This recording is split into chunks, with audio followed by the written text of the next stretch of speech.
Hello, everyone. I'm Lucy Beadnell with the ARC of Northern Virginia. I'm our Director of Advocacy, and I'm really excited today to be talking about Medicaid waivers and how they're an incredible resource in Virginia. And since October is Disability Employment Month, we'll talk a little bit about how those waivers tie in with employment opportunities for adults with developmental disabilities. I'm going to bring up some slides to walk us through today. Please feel free to ask questions anytime as we're going along.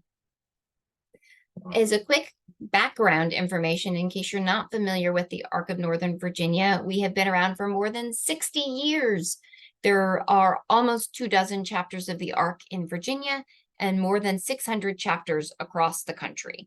All ARCs are a little bit different in terms of how they operate, but the why we operate is the same. And we have a two-part mission: promoting and protecting human and civil rights for people with disabilities, making sure they have rights and access.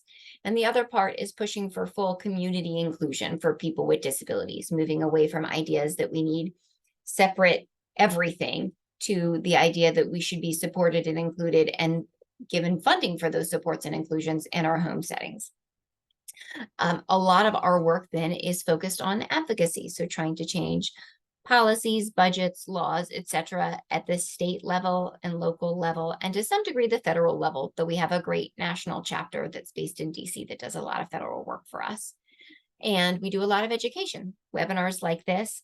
We do a ton of information and referral. We get thousands of questions over the course of the year from people with a new diagnosis or needing a diagnosis, people who are trying to find jobs, navigating a change in housing situation, who've been arrested, who are dealing with a crisis of some kind or another, or who've been denied for a program. I like to joke that we're there for the ungoogleable, right? If you just couldn't easily find it out, please feel free to ask us anything, anytime, and we love to answer those questions. We also do a lot of case management for people who use some of the waivers that we'll talk about today. So that issue is very near and dear to our heart. Our office runs a public guardianship program for people who are over 18, but don't have family or friends who could be their guardian, even though they really need a guardian. And we have a special needs trust, which I'll touch on slightly later since it relates to Medicaid waivers. But if you haven't heard from them about them before, special needs trusts are bank accounts that allow the person with a disability to save or inherit money without disqualifying themselves from programs like Medicaid or waiver or Social Security or all those other kinds of programs that care about your income and assets. And our hippest team is our Tech for Independent Living team. And they work largely on app-based learning that are completely customized. So a completely customized app for your child to learn their route to work or their job or their morning routine or how to make a sandwich or whatever it is skill that they're learning. They're very, very fun. And the work that they do is free for the individuals we serve. So I'll jump right into what we're going to do today. First, I'll talk about the purpose and description of waivers. What are they? Why do we care? And then a little bit about how you know if you're eligible. Then we'll talk about waiver services. And if that sounds like it's worth it to you, we'll talk about how you would apply. Then if you are looking at a waiver that has a waiting list, we'll talk about how long would that be? What would that look like? How would I navigate it? And then we'll end with my contact information. So jumping right in, the term Medicaid waiver comes from the fact that this program is under the huge umbrella that's Medicaid health insurance. We're a small piece of that, what's called Medicaid long-term care, meaning for a long period of time, possibly a whole lifespan, we're going to need caregiving, not just standard health insurance. Waiver is a term that sometimes is tossed around in federal regulations, essentially meaning usually the way Virginia can offer and fund services through Medicaid looks like this, but we can ask for a waiver, a special permission to offer more services to a specific group of people. In this case, to offer long-term care, employment, residential, other kinds of support services to people with developmental disabilities. So sometimes I'll say waiver and sometimes I'll say Medicaid waiver. I'm always talking about the same thing. All states have some version of the Medicaid waiver, but all states have a slightly different version, so they don't transfer from state to state. We talk a lot about waivers because, especially in Virginia, if someone with a disability needs ongoing supports, at home, in the community, at work, not just for a short period of time to either work through a rehab experience or to gain the skill, but they really need ongoing care. All of that funding essentially comes through the Medicaid waiver program. They are free or low cost, depending upon the income of the person with a disability. And they really are the only program that's free or low cost that offers ongoing support services. Lots of people who receive a waiver keep it for their entire lives. In Virginia, there are really two broad types of waivers, and we'll talk about those today and do a lot of comparisons between the two. The first type is at the top of the screen in dark blue. Those are our three developmental disability waivers: the community living waiver, family and individual supports waiver, and building independence waiver are their names. For short, they're often called CL, FIS, and BI waivers, just the initials of their names. But all together, they are our developmental disability waivers. You apply for them at the same place. You don't even choose which one you're applying for. They share a waiting list. They share eligibility criteria. They share case management. They share a lot of services. So for the purposes of most of our discussion, they're really one kind of thing. They all fall under the same types of rules and access criteria. So we have our developmental disability waivers in Virginia.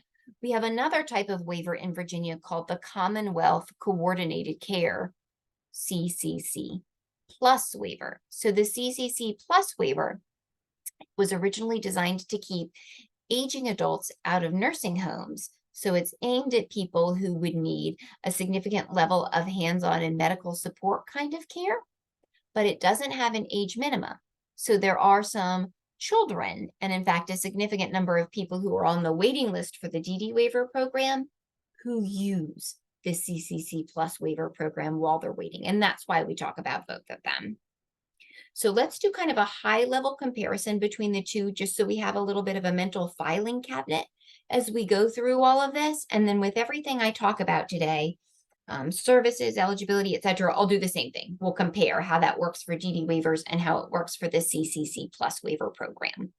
For the DD waivers, unsurprisingly, you need a DD or developmental disability diagnosis. I expect anyone here probably knows if they fall into that camp, but that would be an evaluation done by usually a psychologist that shows that there's a developmental disability and what that person's IQ score is. There is no IQ minimum or maximum. There's no list of diagnoses that make someone eligible because, of course, there's some developmental disabilities that only one or two people in the whole world have.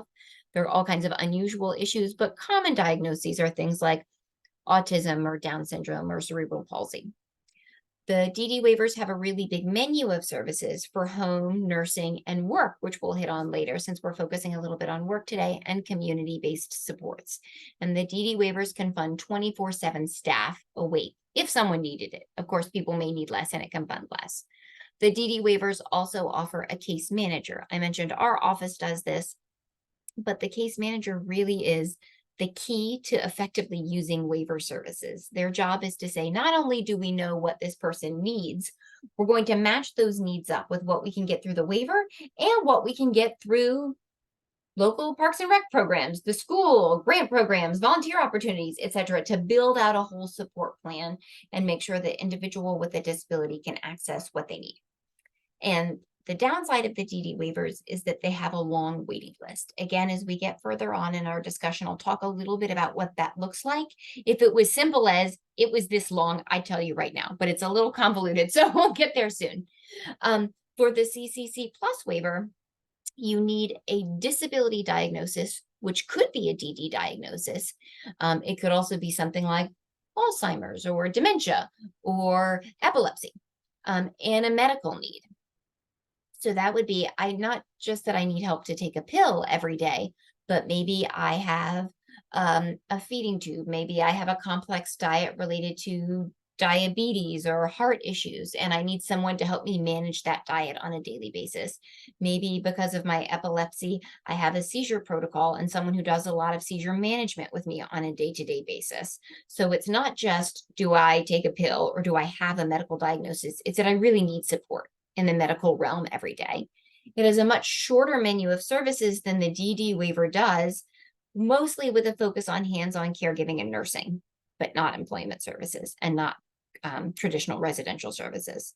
Whereas the DD waiver can fund 24/7 awake staff, the CCC Plus waiver has a 56-hour-a-week cap on personal care, that one-to-one caregiver. And it doesn't have a case manager to help you put all of these pieces and options together, but it also doesn't have a waiting list. So at any given point in time, about a quarter to a third of people who are waiting for a DD waiver have enough medical needs that they're able to use the CCC Plus waiver in the meantime. So I think of it as sort of a lifeline waiver for our community in a lot of ways. It gets you a little bit of help while you're waiting for what you really need. So now we'll go for eligibility and talk about what eligibility looks like for the waivers. And like I said, with each part of eligibility, we'll talk about what does that look like for the DD waivers and for the CCC Plus waivers. So you can kind of keep in your head how both of these might work for yourself or your loved one. Eligibility comes down to three things: the diagnosis, functional support needs, how much help do I need to do things, and financial criteria. This is a really wordy slide that you don't ever have to read, but this is the state's official definition of a developmental disability. It onset in childhood. We think it'll continue forever, and it's significantly impacting our life in at least three areas: our communication, our independent living, etc. So for someone applying for the DD waivers, they would need a diagnosis in this realm. It onset in childhood, it's going to continue. It has significant impacts in a variety of life areas. That would be a developmental disability. For the CCC Plus waiver, you could use that same evaluation, but you may have something different. And they're also going to be looking for that medical diagnosis with related needs. So if you have, I'll use seizure disorders again. If you have epilepsy, it's not just, do you have epilepsy? It's, do you need significant supports to manage that need, right? That's what they're really looking at. So we've got a disability diagnosis and a medical diagnosis for the CCC Plus waiver, and we need a lot of help with it. In the link on the screen here, there's a great, what I think self-assessment tool is. It's nothing official, but it, as a parent or a caregiver or as a person with a disability, in a couple of minutes, you'll be able to answer the question about yourself and the level of care you need, and it'll give you a very good sense about whether or not it's worth calling to apply for this waiver. And now we'll talk about functional eligibility, right? So now we understand the diagnosis we need. Does our diagnosis make us eligible for one or both waivers? Now, functional needs. The DD waiver looks at that with an assessment called the VIDES. VIDES is an acronym for Virginia Individual Developmental Disabilities Eligibility Survey, which is accurate, but quite a mouthful. That's why we call it the VIDES, right? So there's a version of the VIDES for brand newborn babies till the day before they turn 3, from 3rd birthday all the way through age 17, and then for age 18 plus. And so in this survey, we're looking at the person with a disability to compare them to the needs and abilities of typically developing peers. Does this person with a disability need more help than your average 1, 2, 3, 15, 40-year-old, right? And do they need that help in those areas where developmental disability is covered? Health status, communication, mobility, behavior, etc. On the ARC of Northern Virginia's website, thearcofnova.org, the second option across the top of the screen says Resource Library. If you click it, it brings up an alphabetical menu of topics. Waivers is one of the topics. And if you go to the waivers section, you can actually see the VIDES assessment and in all the different versions by age. My philosophy in life is if someone gives you the test before you have to take the test, look at it, right? Right on the front page, it'll tell you, you'll record all your answers, then you'll come back and transfer your answers to this front page and you'll see whether or not you're eligible. It's a great thing to do, I think, to prepare. The person with the disability needs to be present for at least part, but ideally all of when those VIDES questions are asked. And it's a lot of stressing the needs of the person. They need help with these things, especially if we were going to do them to perfection, right? If we really needed to get this done really well, absolutely, they would need help. And it asks about personal things, bathing and dressing and restroom things.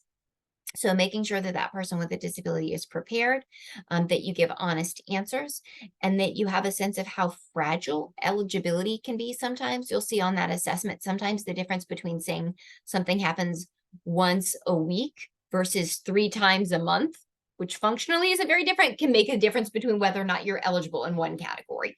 So I think great to look at that assessment ahead of time and say, okay, not only do we have the developmental disability diagnosis, we meet the functional needs test.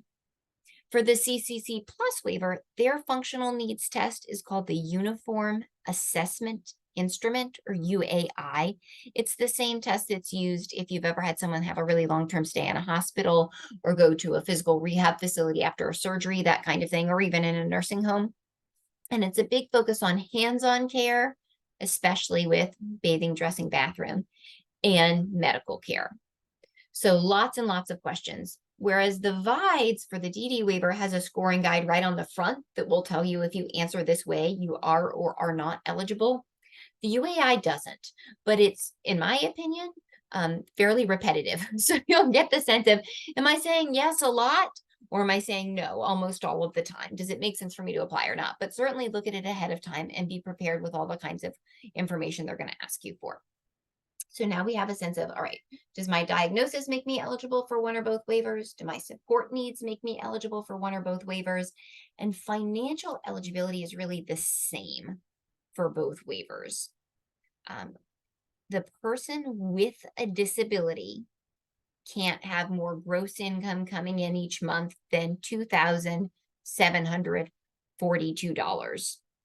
That seemingly odd number is based upon a Social Security benefit amount and multiplying it out. So as Social Security benefits adjust with inflation, that number adjusts with inflation. So it tends to grow every single year. But in 2023, the person with a disability can't have more income each month than $2,742. Once they're earning more than, this number's actually gone up a little bit, than about $1,400 a month, they start to have a copay to be involved in waiver. But if they're earning less than that, no matter how many Medicaid waiver services they used, if they needed 24/7 supports, if they needed nursing and residential and employment care and everything you can imagine, it would cost nothing for the person with the disability or their family. And if they were someone who had a relatively, for waiver, high income, then they'd have a copay, usually of a couple of $100 a month toward all of their waiver services. For adults with a Medicaid waiver, they have to stay under a resource limit of $2,000. That means when we look at that bank balance at the end of the month, they can't have more than $2,000 in countable assets. When we add together checking account and savings and rep payee account and stocks in their name or anything else that they own, adults are capped at that, unless that money over $2,000 is kept in a special needs trust or an ABLE account. Like I mentioned, we run a special needs trust, and I'll talk about that in just a second. But I want to underline one last time, parent income and parent assets and family, sibling, whoever's living in the household, that doesn't matter ever for Medicaid waiver. That's one of the things that makes waiver very different than regular Medicaid health insurance. Because if you had a child, my son's 9 with a disability, if I went in and applied for Medicaid for him, they would look at our whole family income because I'm applying for Medicaid. But if I was applying for Medicaid waiver, they only look at his income and assets. So things are very, very different and more flexible for waiver users. Like I said, if the person with a disability has now or is ever likely to have more than $2,000 in assets, it's a great idea to set up a special needs trust. The special needs trust allows people with disabilities to save money, to keep money, to spend money without it hurting their eligibility for this program. So it's certainly something worth looking into. And at the arcofnovatrust.org, you can either select events to go to free trust workshops and webinars similar to this one, or you can select make an appointment. And then you can schedule a free consultation to talk about one. But it's a really important thing to do if we're looking at someone who's going to need to be eligible for Medicaid waiver for life, because $2,000 is obviously not a lot of money. And sometimes we have grandparents or aunts and uncles who leave inheritance to the person without realizing it needed to go into a trust. And you can be on a real tight deadline. to get that set up quickly. Or sometimes it's just a lot of graduation gifts or other kinds of things that came in really quickly that we need to find a way to effectively use and save. So a trust is a great tool for that. So I'll move on with waivers. So now we have a sense of there are these two kinds of waivers, DD and CCC plus waiver. Hopefully by now we have a sense of I think I might be eligible for one or the other or both. What would those waivers get me? And the answer to that is personalized. Just like in school, you have individualized education programs that try and match the need with the services. Waivers work similarly. So we're trying to match the needs of the person with a disability to the appropriate service. So you would sit down with the team and make a plan each year, but we can talk through the general kinds of services that are available. You don't have to memorize this very wordy screen, but it's to give you a sense that in the broad category of residential services, are 3 DD waivers listed first across the top: community living, family and individual supports, and building independence waiver. All of them offer at least one kind of residential support. Some of them offer many kinds. The CCC plus waiver doesn't offer any kinds of residential support, which is why I say usually if you're eligible for both, you use the CCC plus waiver as a lifeline, but it's probably not what you're going to need for everything in the long term. Waivers have a range of residential supports. It could be maybe you live in your own apartment or you live in an apartment with a roommate and staff comes in to you. Maybe they come in 24 hours a day, or maybe they just come in when you're awake, or maybe they just come in when you're not at work, or maybe they just drop in a few hours a week, right? That can all look a little bit different based upon the needs of the person. And of course, it can change over time.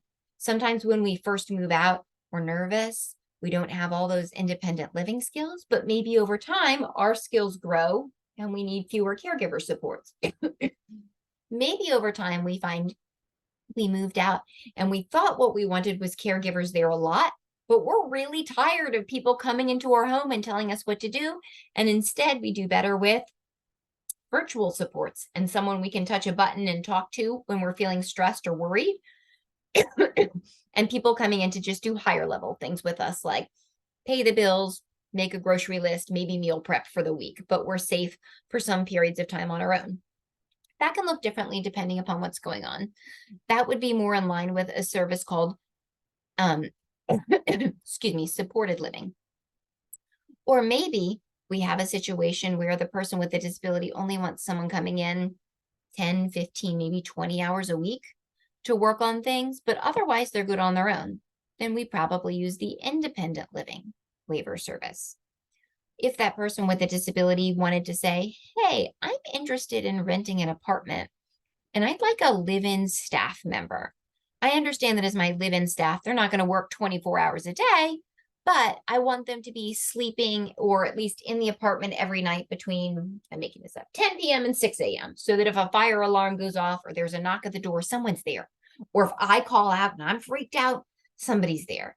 And then during the day, maybe I'll bring in additional supports, or maybe I won't, or maybe I'll go to work. But that idea of you're living with someone is called shared living.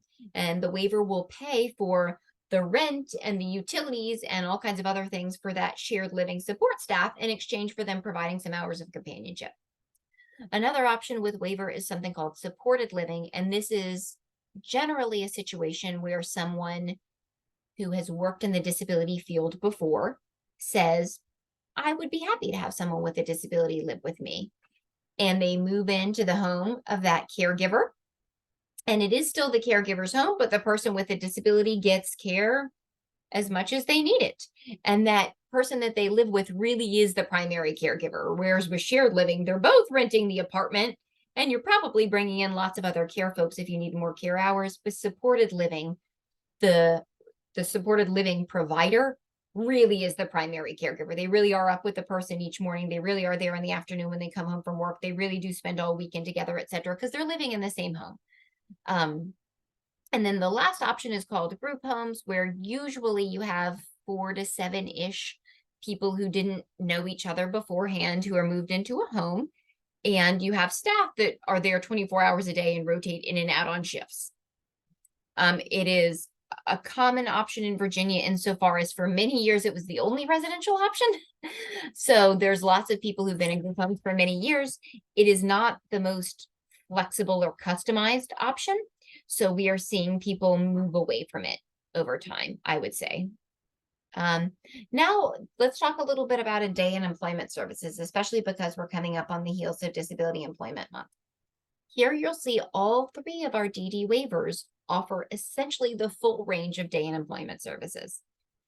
Again, for comparison, our CCC Plus waiver offers no day or employment services. So that waiver may be a better fit when someone is younger or if they can work very independently, but it's not going to be a great help if we have someone who's finished with school but needs somewhere supportive to go to work during the day or to be cared for during the day, because that waiver is not going to cover those care hours. But for our DD waivers, there's a big range of employment services.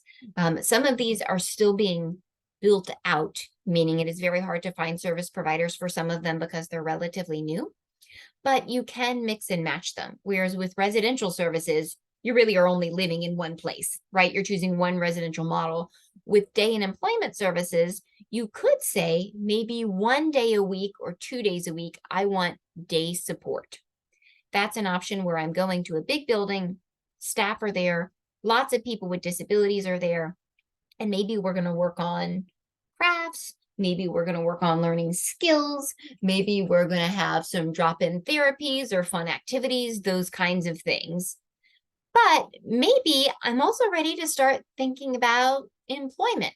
So 1 day a week, I and a group of 2 or 3 other people with disabilities go to the local coffee shop.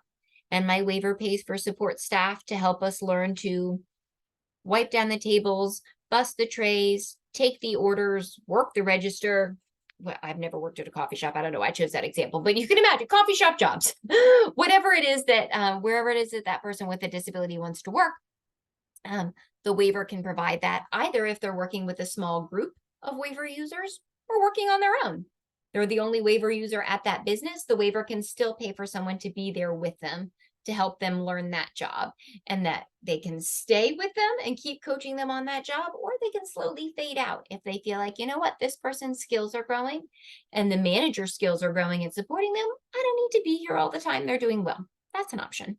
And then maybe another day a week, we did a service called community engagement, which is a very, very small group setting, like 2 or 3 people with disabilities who are waiver users together working on building their skills or going out and learning new things or trying to navigate bus routes to get to employment or whatever that looks like, right?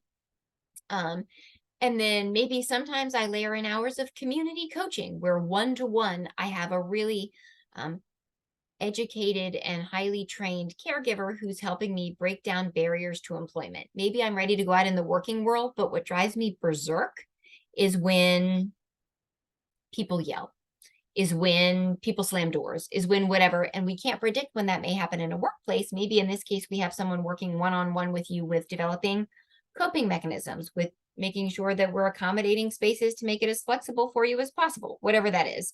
So some waiver users use the same service every day for day in employment services, every workday, and some people use different services over the course of the week, but they are designed to be flexible enough to allow people, as they're ready, ideally to move toward more employment, to allow them to do that in small bites, maybe 1 or 2 days a week, or maybe starting with volunteer work, or maybe even in a group setting, and then moving toward more individual support services and more hours of work over time. So it is meant to be a flexible sort of menu of options so that people with disabilities can plug things in. I mentioned earlier that waivers have income caps. So we want to be thinking about, I need to be mindful of whether or not the great income that I'm earning through this job is going to affect my Medicaid waiver eligibility. And so waivers offer free benefits planning, someone who can sit down with you and help you run those numbers and make sure everything's lining up so that you can get both real employment opportunities and not jeopardize your Medicaid waiver services. All waivers, and you'll see here on this slide as I move to in-home services, offer some version of services in your home. And by that, I mean in the home of the person with a disability, which could be when they're a child and they're living with parents, or an adult and living with parents, or if they're living in their own apartment or whatever that setting looks like. And here we see the DD waivers offer all some version of that, and the CCC Plus waiver does too. All of the waivers offer some version of a one-to-one caregiver. And that's probably the most commonly used waiver service. I hire someone one-to-one, either through an agency who sends staff or someone that I pick that my waiver pays. And they come to my house and they work with me one-on-one on what I need. If I need help bathing and dressing, if I need help cooking my meals and cleaning up the kitchen, they can help me with those kinds of things. If I need help navigating social skills and getting through college applications, they can help me with those kinds of things, right? The DD waivers also have a service called in-home support services, which really is focused on skill building, as opposed to this person comes every day and works with me on whatever I need that day. Skill building would be more like what you would see on an IEP for a school-aged child. Here's our goal. We're going to chart it. We're going to track it every day. We're going to look for progress. We're going to set new goals once that goal is reached. Very, very specific to learning new skills. Essentially, all the waivers come with some annual hours of respite care, meaning, so when you set your plan, you'll have X number of hours per week. Let's say 30 hours a week of caregiving. That number is completely made up. It'll be based on the needs of the person with a disability. But let's say you had 30 hours a week. And let's say there was a week where parents were going to be out of town, or there was going to be a break from school and you needed extra care hours, then you would pull from those respite hours. It's a pool of 480 hours a year that you can say, this week I need a little extra. I'll pull from those respite hours to fill in some caregiver gaps. And lastly, all of the waivers pay for both environmental modifications, that's up to $5,000 a year, to change the home or car to make it more adapted to the person with a disability, wider doorways, grab bars in the shower kind of thing, and personal remote monitoring systems so that people with disabilities, if they're going to be alone for any significant period on a regular basis, can just push a button that not only calls 911, but says, hey, Lucy's calling 911. This is where she lives. This is her medical history. This is her communication disability. If she pushes this button, send someone out with these skills right away, kind of thing. And then the last sort of other general services. And again, here you'll see the DD waivers offer pretty much all of this. The CCC Plus waiver offers very little. The DD waivers for adults with disabilities living fairly independently offer electronic home-based supports. So that would be things like stoves that can turn themselves off, doors that can lock themselves, pill machines that automatically spring open and tell you when it's time to take your medication, other kinds of tech-based tools to help people be more independent. All of the waivers offer up to $5,000 a year for portable technology. Communication devices are what I see requested most often, but it doesn't have to be. The DD waivers all offer some kind of crisis support, community guides to help you navigate community services, and the DD waivers can give some very limited reimbursement for transportation in some cases. So that's kind of the big wrap up of services in homes. Otherwise, the waivers can offer, if someone needs it, nursing care and some therapeutic consultations. So now we'll talk about applying. So we have a sense of, here are the waivers. Here's how I know if I'm eligible. Here's what that eligibility may get me. Where do I apply? And for the DD waivers, the screenings for eligibility are all conducted by local government agencies called community services boards. So, excuse me one second. In Northern Virginia, your community services board will match the name of your city or county. So Arlington County, Arlington Community Services Board, Fairfax Community Services Board, etc. If you're somewhere in the rest of the state, there's a link to find yours. But you'll call and you'll say, I heard about these DD waivers. I think myself or my loved one may be eligible. They can send an application out to you that you'll fill out. It's nothing complicated. And you'll send it back along with a copy of that evaluation showing the person has a developmental disability. So they'll say, oh, I see we have a DD diagnosis. I see we've got an application. Now we'll sit down to do that VIDES assessment I mentioned earlier when they ask how much help you need with a variety of things. And they'll say, great, it looks like you're completely eligible for this waiver. Now we'll put you on a waiting list. I'll get back to the waiting list in just a second. For the CCC Plus waiver, You're usually calling your Department of Social Services, though some counties do it through the health department or other agencies. So all of the Northern Virginia numbers are here on this screen. And then there's a link if you're outside of those localities to find your local Department of Social or Family Services. On the phone, they'll do some screening questions, whereas with the DD waiver, they're really getting some basic information and sending you paperwork. With the CCC Plus waiver, they'll be asking you questions on the phone. Things about bathing, dressing, restroom, hands-on care, medical care, the same kinds of things we talked about, right? They're things that you will know off the top of your head. Then if those questions go well, they send a nurse out to meet with you at your home who asks very, very similar questions in person.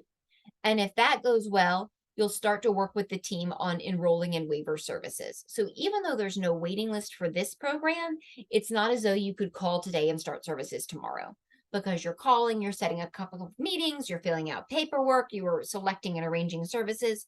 So I would say if everything lined up and went as smoothly as possible from the day you called, it could be 2 or 3 months until services started. For most people, it's more like 4 or 5. I've even seen 6 months or more.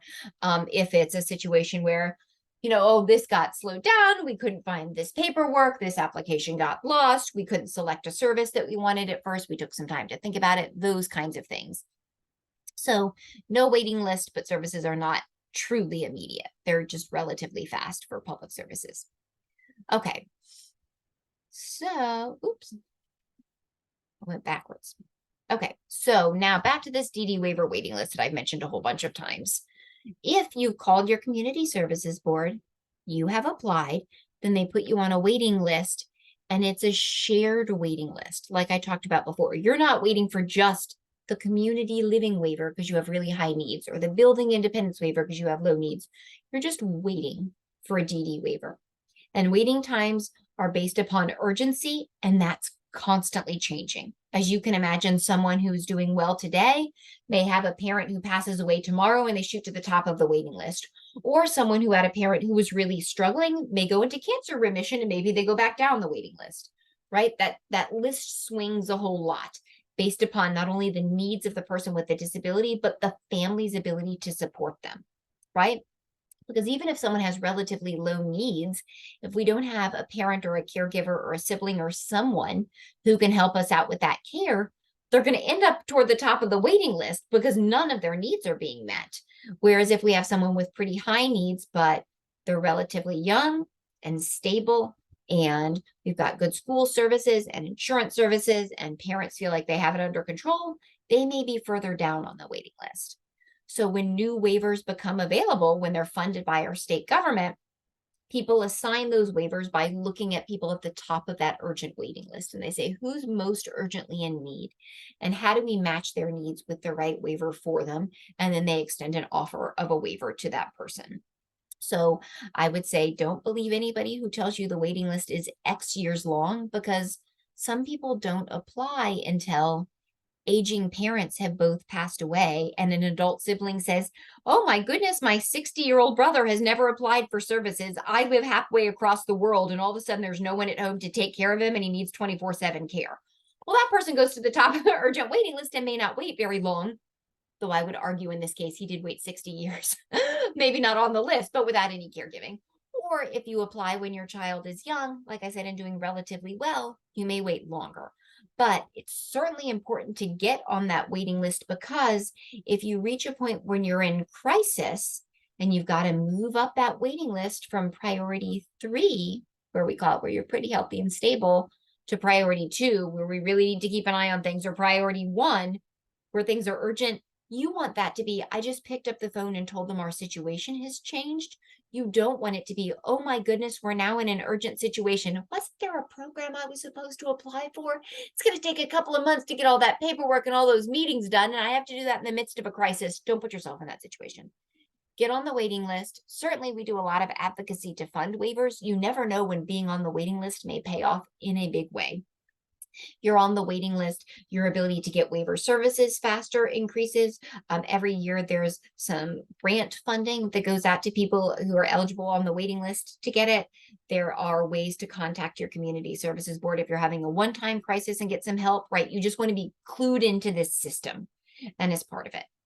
Here's my contact information. The fastest way to reach me is always through email. thearcofnova.org/answers is where you can ask me a question. And I really like that prompt because it'll have you say the age and diagnosis of the person with a disability, the locality where you live, and ask you a little bit about what you need. All that information comes just to me. And that way I can make sure I get you an answer that makes sense for the needs you have and where you live. I'll take some questions here now. We have a good chunk of time for questions. So feel free as I'm talking to ask anything and we'll work through them. Is the CCC plus waiver only for intellectual disability? No, the CCC plus waiver is for people with any kind of significant disability except for mental health, who also have medical needs. So CCC plus waiver is some kind of disability plus medical needs. So physical disability, absolutely. Maybe someone had an accident, an illness, just has aging relating physical disabilities or health related physical disabilities. Absolutely. That person would likely be eligible, especially if that child had lots of medical or hands-on care kinds of needs. So yes, great question. And I would highly suggest that they apply. CCC plus waiver does have care coordinators. That's true. What's the difference between a care coordinator and a case manager? So through the CCC plus waiver, you are going to get a care coordinator through Medicaid. Those care coordinator caseloads are usually in the hundreds of clients. There is not a mandate for care coordinators to ever meet people in person. They don't have to have any specialized expertise about waiver or community-based services. They're really Medicaid navigators, and Medicaid is mostly healthcare. So they may be very helpful if you need to find a new in-network doctor.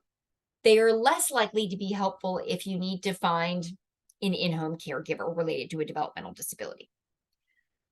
So I don't consider that case management. For the DD waivers, you will have a support coordinator who has to meet a lot of qualifications in terms of education, training, and background and experience with the developmental disability community in specific. Their caseloads are more like 20-ish.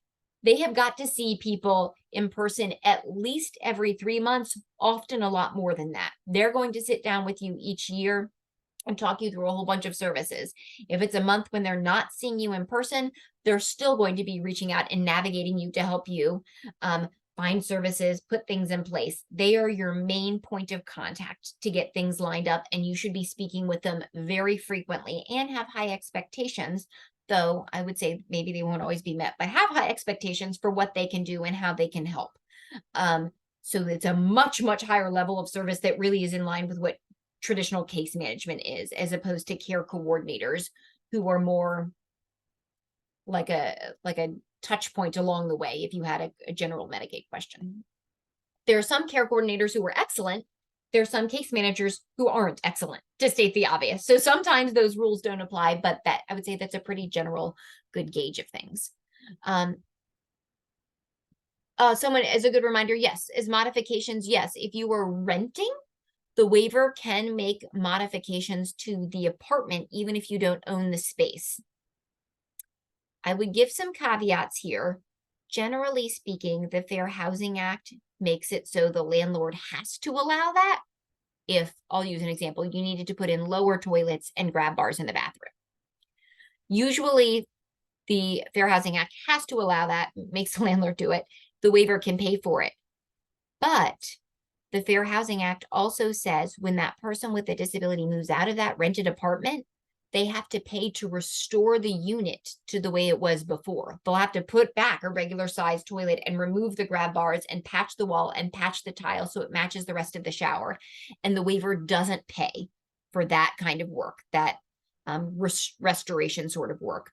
So it's a really good idea to talk through with your service provider and your support coordinator the kinds of changes you're thinking about making. Some landlords even say the waiver will pay for the cost of that home modification, but you have to put into account, I'm making a number up, $100 a month for every month that you live there, so they know that you have money set aside to restore the unit when you leave. So be really cautious about making those kinds of moves or changes. I'm really thoughtful about when you select a first landlord or home. If I'm on the DD waiver waiting list and I get sick, will my mom or dad be allowed to come to my house and take care of me? Yes, I'm not entirely sure if I understand the question. So if someone was on the waiting list, the waiver wouldn't really be offering them any services at all. And any way you wanted to get services would be fine. If you had a DD waiver and you were living in an apartment or a group home or some kind of setting where the waiver was paying for staff for you, then the rules are a little bit different. So group homes are licensed. They have a lot of rules about who's allowed to come in and what they're allowed to do. So certainly families allowed to visit, and certainly they could come in and help you, but they can't take the place or get in the way of the staff or invade the privacy of the other people that are there. That's not very flexible in a group home situation because you've got so many people living there and so many staff members. But if you were using a waiver and living in your own condo or apartment and it's you or you and a roommate and your parents want to come in and help out when you're sick, great. That situation's a lot more flexible. Is the application not available online? No, the application is not available online. For CCC Plus waiver, you have to start that application over the phone and do the meeting. For DD waiver, you call and then they mail you the application. My daughter is 17. Can we apply for the DD and CCC Plus waiver now? Yes, please. If you think she's eligible for both, apply for both. There's no bad time to apply, and the sooner the better for sure. And if she was eligible for both, and you could start those applications on the same day. Remember, you're calling different people. For the DD waiver, you're calling your county community services board. For the CCC Plus waiver, you're calling the Department of Social Services. So you could start applications on the same day for them and get her on the DD waiver waiting list at the same time you're starting to line up services for the CCC Plus waiver. Absolutely. Please do it. Does Virginia have something similar to Maryland called self-directed home care within the waivers? So self-directed services really just mean that the person with a disability, instead of saying, I need a caregiver, I'm going to call Ravens Home Care Agency and Ravens is going to send caregivers to me. Well, that's nice in that there's less legwork, but maybe they don't send exactly the kind of people you wanted. Or maybe you had someone specific in mind, an adult sibling, a neighbor, a family friend, a grandparent who you wanted to be one of your caregivers. Then that's not really a great setup for you. So Virginia does offer a service called consumer directed, meaning consumer, the person with a disability gets to choose who their caregiver is. Either, like in the examples I gave, it's someone you already know and just who you wanted to hire, or you choose to place an ad and you look out on care.com or schools near you or wherever you want to look, and you find someone and then you can choose that person. It comes with more responsibility because then your job is to enroll them with the Medicaid Waiver Employment Agency, to sign their timesheets, to make sure their background check paperwork gets done and all those kinds of things, but with great benefits insofar as you get to choose and train exactly the people or persons that you want. Is there an age cap to begin receiving the waivers? No, there's no age minimum or maximum for the DD or the CCC Plus waiver. So I understand that stress about trying to receive care, as you mentioned, that your daughter is getting closer to age 18. One of the criteria that can push someone higher up on the urgent waiting list for the DD waiver is that they're in their last year of school or have graduated from school and don't have day or employment funding or opportunities. They need them. So that's certainly a time where you want to be making frequent calls to the Community Services Board and saying, hey, what are we doing? What's the plan? How can we figure things out? How can we get a waiver, or how can we explore other options because we're really going to need it? I can't stress enough that the people who get waivers are people who the CSB knows urgently need them. So if you are calling on a monthly or quarterly basis to explain why things are really hard and why you need a waiver, what specific waiver services are going to help you, your case is so much stronger than someone who's in your same exact situation who's not calling to update them often, right? Be your own best advocate. My 18-year-old son is on the DD waiver waiting list. He's at home now, but wants to live independently and doesn't have the skills to do that. I would say true for a lot of 18-year-olds, but yes. At what point do we decide which waiver is appropriate?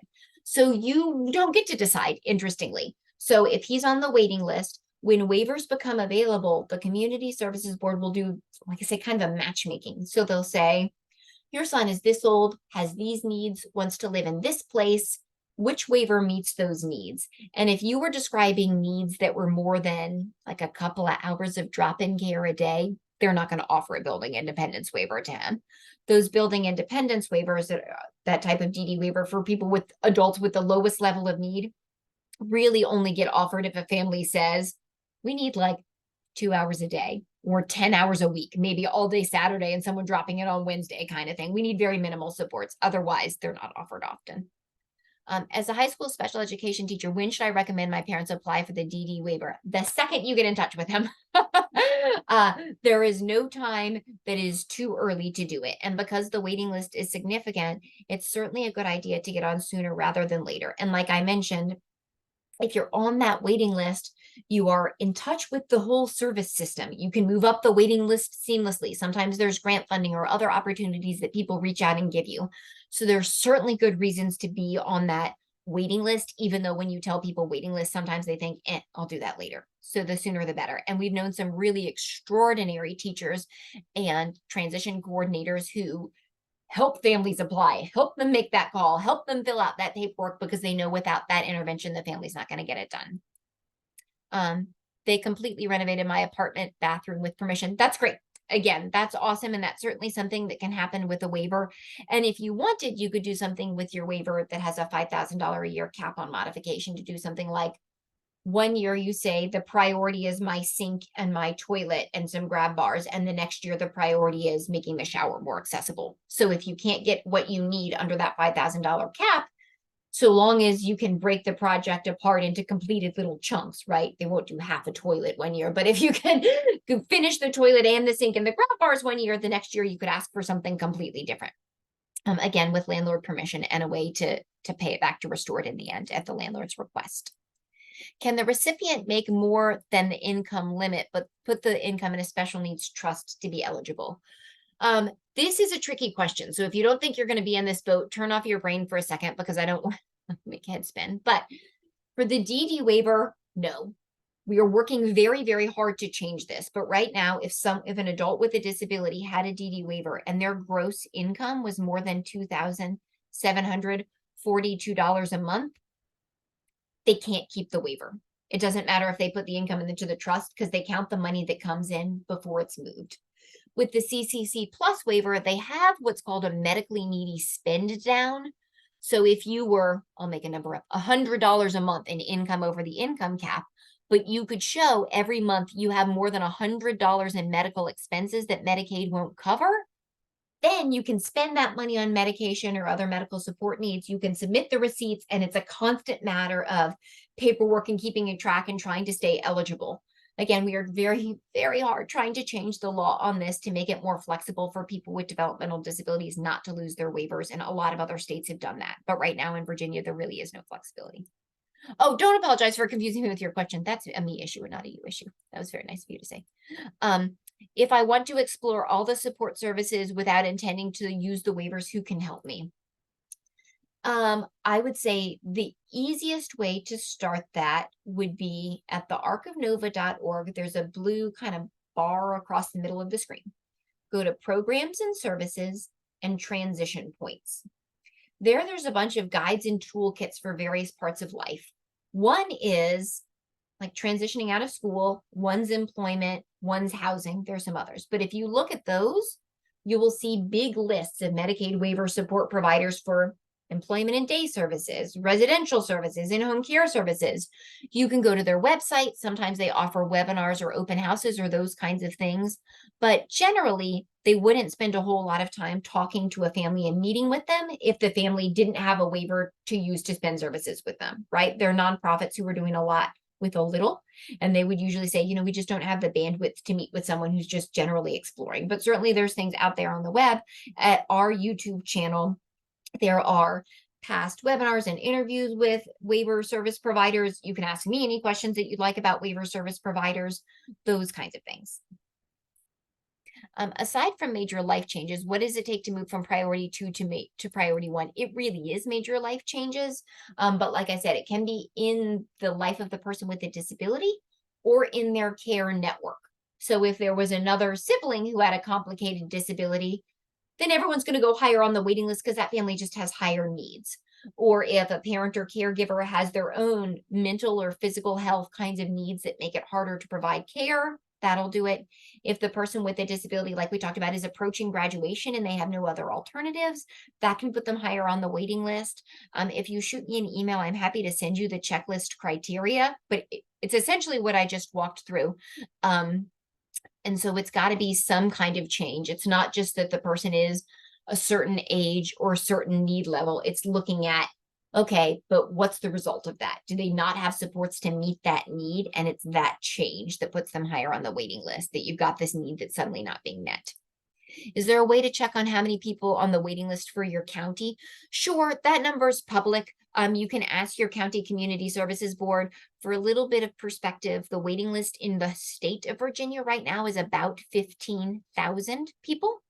The waiting list in Fairfax County is about 3,000 of those 15,000, and about 700 or 800 of those people in Fairfax County are on priority one, most urgently in need. If that helps give you a little bit of a gauge. If you have questions about another county, I'll try and look it up quickly. Follow up on the income limit question. Do I lose the waiver, then lose your job? Do you have to start over? Yes, which is the most ridiculous question. So we try and avoid that. So if someone with a disability is earning so much that they're butting up against the top of that waiver income cap, like I said, waivers come with benefits coordinators who can help people figure out, we may have to ask your employer if you can work 2 less hours a week. If on weeks or if on months when there are 5 Fridays, so there are 3 paydays, if you cannot work that last Friday, right? These kind of piecemeal Band-Aid sort of solutions to keep people under that income cap. And we try and be as creative and supportive as possible to keep them there. But if someone, again, that waiver income cap per month is $2,742 a month, but if the person is earning $4,000 a month, we're pretty far outside that range. We're going to have to make some significant changes with their job to make things work, which is possible. And it's a really sad state to say someone sometimes has to reduce hours or even quit their job entirely to stay eligible for waiver, but it does sometimes happen. And then that's a question of what's most important to me, the waiver or the employment. And if I have to cut back or even quit the employment, can I fill it with volunteer hours, something else that's meaningful for me? And again, that's a very personal decision with lots of kind of talk about benefits coordination and alternatives and those kinds of things, weighing pros and cons. What if the student is their own guardian? So meaning the student doesn't have a guardian. I think they would be eligible and I made a referral, but the student doesn't understand the waiver and doesn't want help reaching out to intake. So this is a very much like you can lead a horse to water kind of situation, right? So if you want, you can give the student my email and they can send me a message and ask why this is important. I can talk with them or you on Zoom if you want.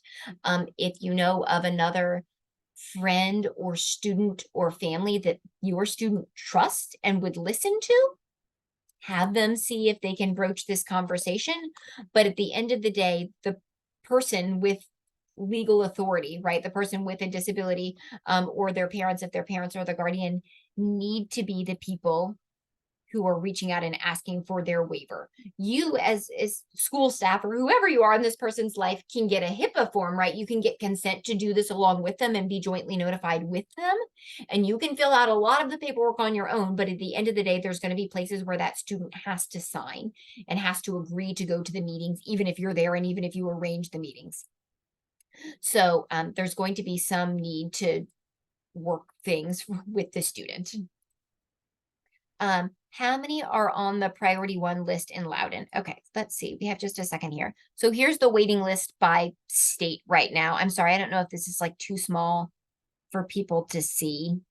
So in Loudoun County, and this is updated in May of this year, so reasonably current, 310 people on the urgent list, 850 in the whole county. So a lot, right? Very unfortunate and very frustrating.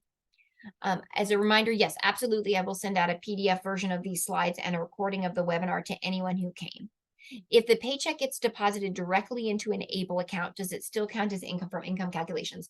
I have never seen an employer who, instead of making a check out to an employee, would make it out to the person's ABLE account and deposit it there.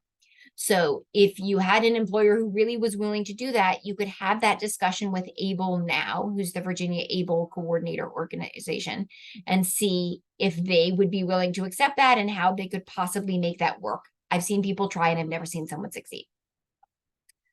We've started the process of applying for DARS, State Vocational Rehab Job Coaching Services, for our son, and he's getting tested for services. And after all has been approved, do I need to start another application to put him on a waiting list? Yes. So if you applied for DARS services, our state job coaches, that doesn't really have anything to do with applying him for the Medicaid waiver program. So you'd have to apply for both. Oftentimes we see situations where someone starts out with DARS. Maybe DARS does some helping them find jobs, getting a first interview, but we really need the waiver in place for that ongoing job coaching. So if that's the case, then absolutely make sure you're applying for that waiver. I feel like one of the hardest things about leaving the school system as an adult with a disability when you're aging out or graduating is that in the school system, everything's together, right? Everything comes under the school's umbrella. In the adult world, you have to navigate Medicaid and Medicaid waivers and Social Security and DARS for employment services and transportation, and it all comes through separate agencies. And though they are generally willing to cooperate with each other, no one will tell you. And now you go and apply for this one, and now you go and apply for that one. So I know that's like really hard and confusing. I'll put a quick plug in for in September and October of each year, we do a 2-day, like one Saturday in September, one Saturday in October, transition series for students who are about to graduate or have and their parents. And it's 2 full days of here's how you navigate all these things and put them together. We also do tons of webinars like this and have resources and guidebooks, but that transition series is starting like in the next week or so. And it's on our website under workshops and events if you want to go to it. And please feel free always to share anything that we say or do or publish with anyone who you think has a need, and feel free to refer them to me directly. We are here to help, and it's the best job ever. I think I've covered all the questions that we had, and we're right at time. So I'm going to go ahead and thank you all very much for coming, and I'll stop our recording today. If you're watching this in hindsight and you want copies of the slides or have other questions, just go to the arcofnova.org/answers. Or at any part of the Arc of Nova's website, the very first link at the top of the page is information and referral. It takes you to the same place. And if you put a question there for me saying, can I have a copy of these slides? I have another question. I'm happy to talk to you anytime. Thank you all for joining us.